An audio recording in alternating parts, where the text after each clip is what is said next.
Hey folks, this is Vint with Ant Gaming Addiction, and today we're going to quickly check out Starfield. This is a game that you can find on Steam for about $70. There are some premium and ultimate editions that you can get as well. I didn't spring for any of those. I wasn't one of those people that had to play the game 5 days early by spending an extra $30, which I think is outrageous. But anyway, that's how they get your money. Worth mentioning, I had trouble running this game initially, but then I read the requirements for running this game. You do need a solid state drive. This is one of the first games that I've ever owned that requires a solid state drive. Once I loaded it from my hard drive D drive to my solid state C drive, the game ran fine. No problem there. But I had to just quickly warn you, if you can't get the game to run, make sure you installed it on a solid state drive. So this is Skyrim in space, and I have about 45 hours on record right now. I'm really enjoying it. I don't want to spoil too much, but I think I can simply say that your primary goal is to gather these artifacts from different parts of the galaxy. You'll be meeting people along the way. Some will even join your crew. But there's even romanceable characters in this game. So yeah, I mean, if you've played Skyrim and Fallout, this is through and through another Bethesda game. And it shows, just in the way the interface is, which is still archaic, by the way. The inventory system, it's 2023 and Bethesda hasn't learned a darn thing about filters, about, inventory management. What's worse is that the inventory storage in this game on different containers, storage is limited. So you just can't throw a whole bunch of things into one storage container, except for one that's in the lodge, which is the main place that you'll be on occasion. Anyway, so while you're out in the galaxy looking for these artifacts, you'll run into a crap ton of side quests. Again, I don't want to spoil too much for you. Let's just say that I'm kind of undercover right now doing something, but I don't want to get too much into that. So, I'm actually in cahoots with a pirate faction right now, and I'm able to walk around, and I see them in the environment and they don't shoot me on sight, which is kind of cool because they know I'm one of them. That's really nice. On the surface, there's mining that takes up a lot of my time. I enjoy resource collection in most of these survival games, but you can walk around with your little driller and just mine little things out of the ground. You can eventually automate all of that, but it's still fun to walk around, explore environments. The majority of it is empty. When you land on a planet, your compass will maybe show a couple of points of interest, but yeah, it's a fairly empty galaxy, unfortunately. But that's not to say there's nothing to do. It takes time to reach these destinations. There's different creatures to scan. As you scan these creatures, you learn more about them. And when you kill them or harvest them, they give you a particular material that you might need. There is a Fustura force thing going on here. In Skyrim, you went to these altars. Typically, you fought like a dragon or a boss or something. Then you sucked in the power, and you got some really cool force abilities. Well, not to spoil too much, you do have that here. There are temples scattered around the environment, and as you find them, you go into them, and there's a little mini game that you have to do. And at first I was like, what in the world am I supposed to do with this? I was sitting there floating in 0G. I see this giant ring, which is awesome, by the way. It just kind of pops up and it just starts spinning. And then I'm like, okay, maybe there's a sparkling thing over there. Let's just run into that. Spoiler.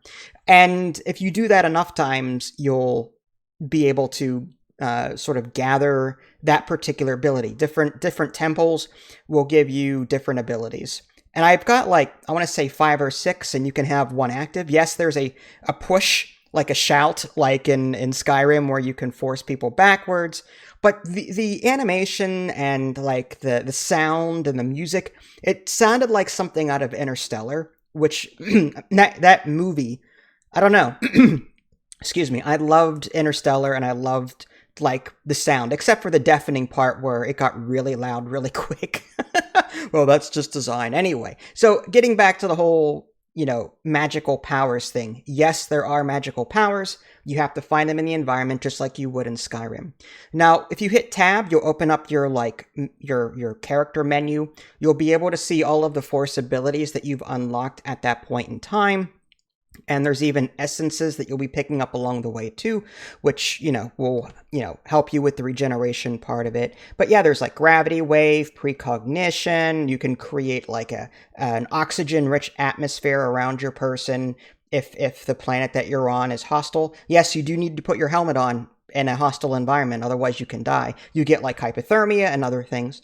There are skills that you'll be able to take as well as you level up. You'll be able to pick a starting profession, which includes a couple of these. Don't stress too much on your starting profession, because as you level up, you'll be able to put more points into these things, and they will appear in dialogue choices. Like if you have zoology, for example, you might on rare occasion be able to pick the zoology dialogue choice. So don't fret. Your background doesn't matter too much. It just determines some free skills that you start out with. But as you get more and more and more as you level up, then you'll be able to, use them all, no problem. And what's different about this is that you have to complete little achievements in order to be able to upgrade those further. So like carry so much on your back to improve your weightlifting skill, that kind of thing. The outpost management in this game, I was disappointed with. This is the thing I was most looking forward to. It took a while. It took a long time for me to get a handle on what was going on, and it's not all that friendly either. The default controls were awful. I had to sort of tone down the speed at which the mouse moved around, but typically each planet or moon has different resources, and you plop an outpost down, and within that radius, you'll be able to see deposits of the resources on that planet, maybe aluminum, maybe a beryllium. There's solids, liquids, and gases, and if you want to see more information about my outpost stuff, I released a separate video on my storage solutions, because it's tough. Like you've got this container that's sort of central to everything, and it can you put stuff there and it throws it all into the other containers that you have, and you can access it from your ship even. It's like a transfer container. That's kind of cool. And you can even create habs, and you can even hire crew members that you cannot fit on your ship because all your crew positions are full. You can actually assign to an outpost that you've created to buff it. Each person that you hire will have a different set of skills. You can even put down mission boards so you don't have to go to a different planet every time and find them. No, just go back to your outpost, and there is a mission board, there's a bounty board. You can clear your name by paying some credits. There are different crafting stations, there are different storage containers. Highly recommend finding a store that sells a lot of these materials and buying them from there, because running around the galaxy trying to find beryllium or copper or whatever is going to drive you nuts. So just make sure you have a lot of money, and then just start buying up all these materials, bringing them back. Your starship has limited space, so prioritize storage if at all possible. But there's a research laboratory that you can interact with, and you can unlock new options, new build options. And I have not unlocked all of them, unfortunately, but still. It's worth mentioning that the large containers outside they're universal resources, meaning you can access them from anywhere. But resources that you put into smaller containers, they are not universal. You have to have them on your person, which I think is unfortunate. Again, I think the outpost part of this is the weakest part of this game. It had so much potential to be more, and I feel like it just turns me off as long as I spent into it. Whenever you go to a different port, most of the time you'll come across someone that can edit your ship for you. My favorite part is the shipbuilder. I love taking this thing apart, putting it back together. My only complaint is that it's not as freeform as other games that I've played. There's another 4X game called Galactic Civilizations 2, 3, and 4, mainly. They've got their own shipbuilder, and you can put stuff anywhere you want. I was censoring myself. You can pretty much put anything anywhere, and it's fine. It doesn't have to look great. It can be whatever you want. Here, like, you're limited by parts, you're limited by, connections, and I was trying to create like the Enterprise, I was trying to create an X-Wing, and some people have done it, but I simply don't have the patience for it. And some of the shields and the weapon modules, all of that is locked behind skills too. There's a star map as well. As you can see, the galaxy is fairly big. They each have their own level, that way you can gauge how tough it is. But primarily, you're going to be jumping from different one location to the next, exploring planets, going on quests. There's a button that lets you automatically warp to the next planet. And that's what this game is. It's loading screens galore. It's not No Man's Sky by any means. In No Man's Sky, you can seamlessly lift off the planet, go into space, go back down. Here it's, do you want to go somewhere? Click a button, boom, you're there. Loading screen. Oh, you want to go here? Loading screen. Oh, you want to go here? Loading screen. Want to land? Loading screen. Loading screen, loading screen, loading. It's if you are looking for a No Man's Sky kind of experience, go play No Man's Sky because this game ain't it. I'm just saying. But yeah, it's still satisfying though to walk around your ship to talk to people. There is a storage in your ship and you can make it larger by adding more storage modules, but you have to be careful. Too much weight will slow your ship down. I have so many different weapons stored. I have no idea which ones I want to use, but I love the different options that you have. And I do like that you can assign different crew members to your ship and different crew members to your outposts. That's all fun and good. And depending on how you build your ship in the shipbuilder, the layout of your ship will be different. You can have ladders going up and down, which I think is annoying. But still, like, you can do that. You can make the ship an ugly beast. You can color it. You can name it. All of that good stuff. And on occasion, you'll even be like, and most of my experience in space has been, it's either going to be a neutral/friendly ship that will be flying by. You can talk to them. I ran into grandma, quote unquote grandma once, and she asked me to come aboard and eat some food with her. Just random things like that. I mean, it was fun. I mean, I didn't mind that. And then the rest of the time was me spent like killing, pirates or whatnot, just shooting them out of the sky. It takes some getting used to, but on the left-hand side of your screen is like an energy distribution thing.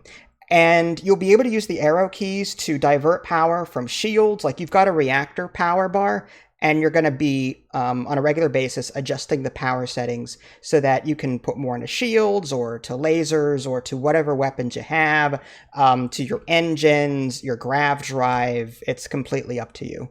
So I like that part of it. But the combat wasn't bad either. There is like repair parts. You just hit O or whatever it is, and you'll be able to just start repairing your ship automatically. You do have shields just to make sure you've got your power reserves put into that before combat, but it wasn't bad. I want to try out the different ship weapons, try them all out, and see what's the best one. And what's really driving me here is that in order to unlock the better ship modules and the better reactors, you have to level up your piloting. You have to level up your ship design skill. Everything in this game is locked behind a skill. Crouching and stealthing is locked behind a skill. Well, not crouching, but mainly stealthing. If you want to be like the stealth archer from Skyrim, that's locked behind a skill. If you want to do bargaining, that's locked behind a skill. Everything in this game is locked behind skills. So if you want to make a better ship, that's locked behind skills.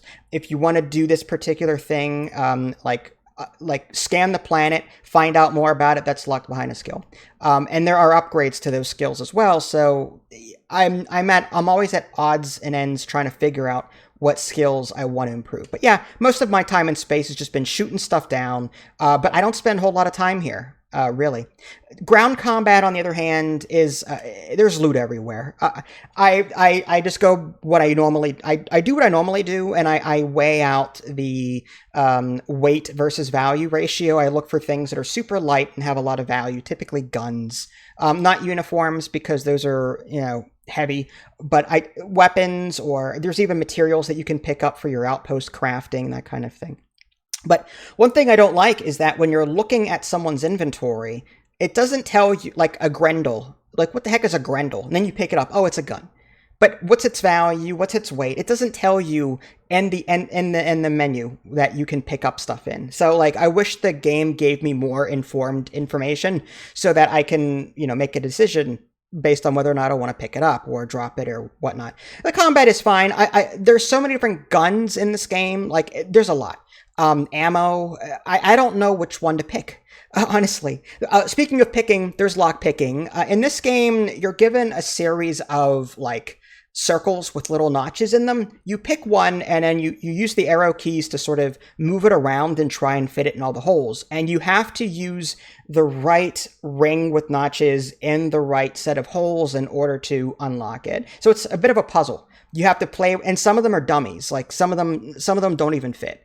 properly, or will just cause you to go into like a place you can't get out of, and you have to redo it. But yeah, lock picking is just a little mini game that you have to do. It's annoying, but it's got more interaction than Skyrim's like find the sweet spot, then hold the button to unlock the thing.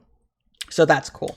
There are books that you can pick up around the universe that improve your skills permanently, which is greater stats permanently.